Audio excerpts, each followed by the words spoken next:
Today we're back in a familiar place in McLaren Beverly Hills to ask and answer one simple question.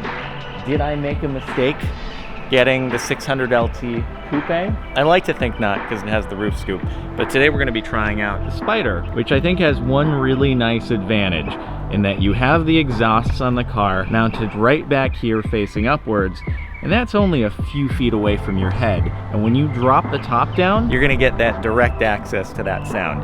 And I do think it has that going in its favor. Probably gonna sound a lot louder, which means that you might have a hard time hearing me when I'm trying to talk when actually driving the car with the top down. So for videos, actually less good. I don't think that I ever drove the 458 with the top down back when I had it. So it'll be interesting to see how it turns out. But either way, I tend to like the roof scoop, especially with the noise that it creates on mine. But having more direct access to that exhaust noise could be very nice. So we're gonna figure that out in a moment when we go for a drive. I guess compare and contrast the two, see what's up. So this car here, real nice, like black on black spec. I'm always a fan of black. I don't think you can really go wrong with that. It's not got as much in the way of carbon. Most of the bits that are carbon on mine seem to be, I think they call it the palladium on this one. But because it's black, it kind of blends in nicely. It does have carbon in a couple places, like on the louvers up front. I'm not actually sure. I'll get clarification if you can get a carbon roof, but I think on the Spider it actually has to be painted body color. So we're not missing anything out there. On the inside, we've got the center seats. That's real nice. This has the orange seat belts and orange contrast stitching to go along, but glad to be trying something out in the familiar seating pattern, and we'll see how it is with the roof down. So let's see if I, who have never worked with the roof mechanism on a McLaren, can figure this out. Convertibles for dummies. Here we go. I'm assuming it's in the same place as the 458 was. So right here, that looks like a button that I would press if I wanted to bring the roof back. Power on, pull it back, roof closed. Is it a push forward? Oh, that looks like it.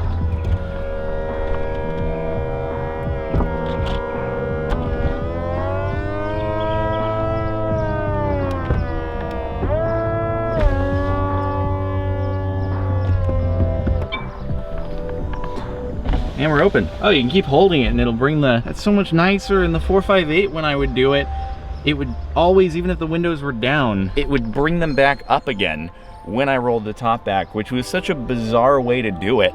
But anyway, nice. It's super quick. I love the folding is just because it's such a tiny kind of target top. It's so quick to just go back in. And it's wild to me that we have cars that are nice hard tops that keep the lines, that then can still be mid-engined and fit the roof back in an automated mechanism.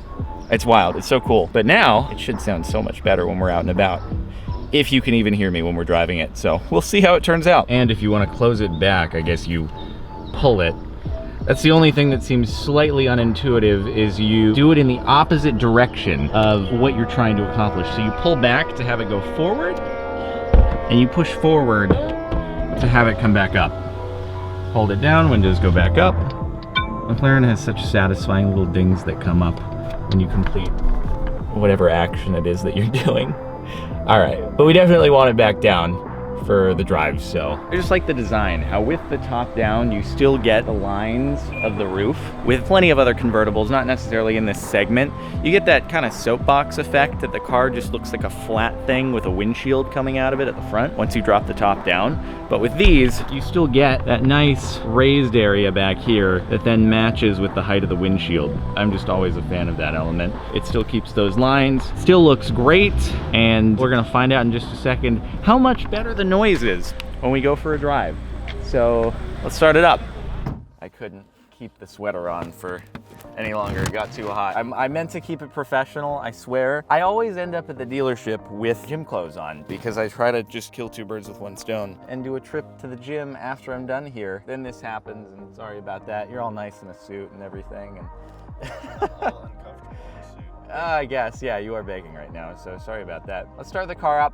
I'm hoping this audio will be salvageable. I haven't tried with the top down before, other than in Monterey, but we didn't use any of that audio. So we haven't set a good precedent. Here we go. Okay, so active, turn off, start, stop. Gotta do that every time, thank you. Environmental regulations. I'm trying to save the planet. one supercar at a time. Probably gonna feel pretty similar, especially with the Senna seats. We're not gonna hear the roof scoop, but we are gonna hear more of the engine, it sounds like. Let's go for it. I don't know why, Beverly Hills, just so bad with their driveways. It seems like the tires go green a lot quicker than...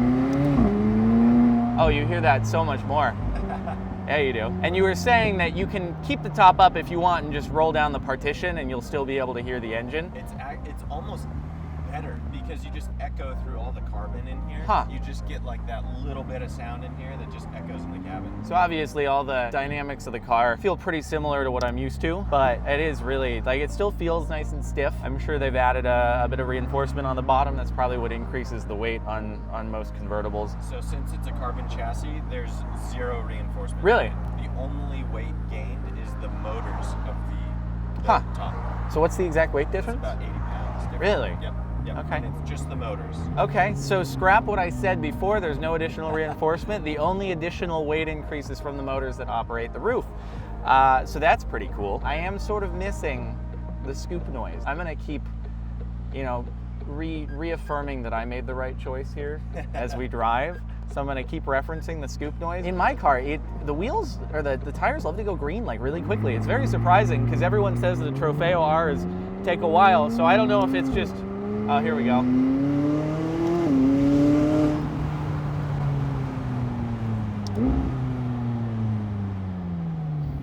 It's so much louder. It's so much louder. What actually are the specific differences between the powertrain modes? So powertrain is throttle response, the exhaust note, the full engine map. So when the car is changing gears, when you're in full automatic, but also the gear shift. So if you're in sport, you feel a little bit of punch. When you're in track, it's like a video game. It's so fast.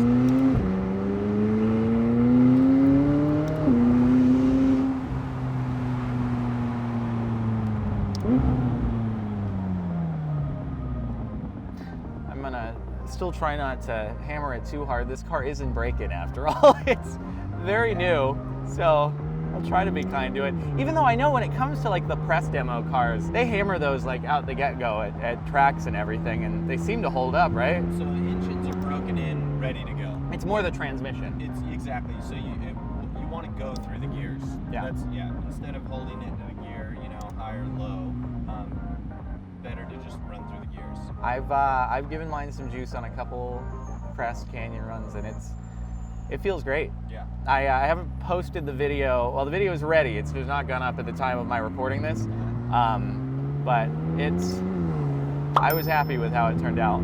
So far, I've really only brought it to like 5,000 revs. It goes up to 9,000 in this car, so we've not even got the full scope of how this will feel when you really give it some juice. I think this is the same route that we did when I did the first video in the hardtop demo.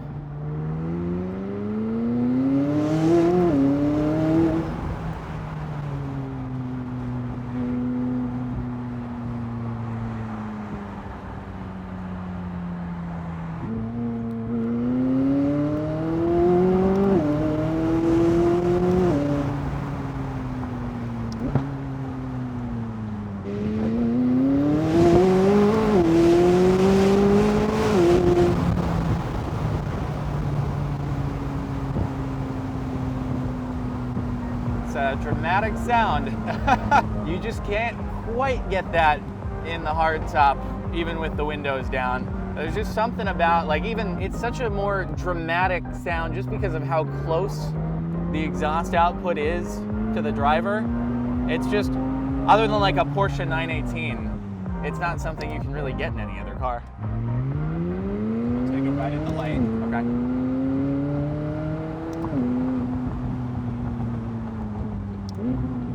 This is a great stretch here. All right. Just go all the way down to the left.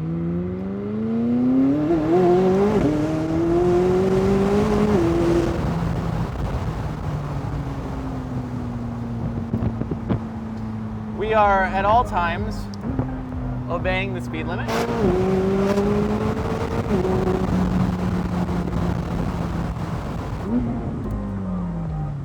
Boy, oh boy, it sounds good.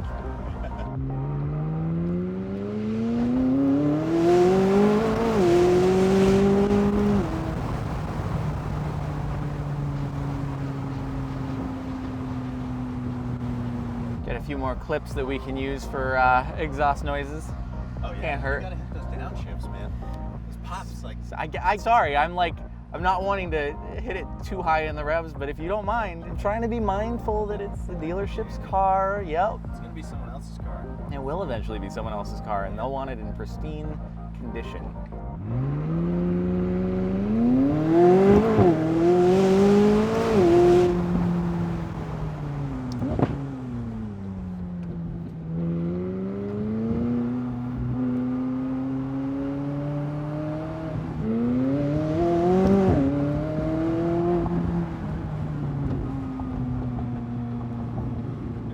All right, I'll give it some more action.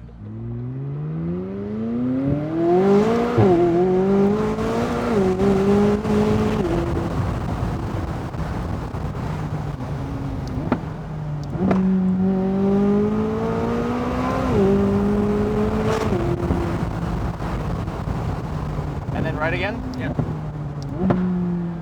There we go. Yep. Being a little more liberal, it's, I got the all clear now. I don't want to do anything you're not comfortable with, so boy, does that sound good. I don't even think I've given mine downshifts like that quite yet. No, I've been a little more lenient, but hey, you know what? Maybe you've given me some more comfort on the way home. Today's the day.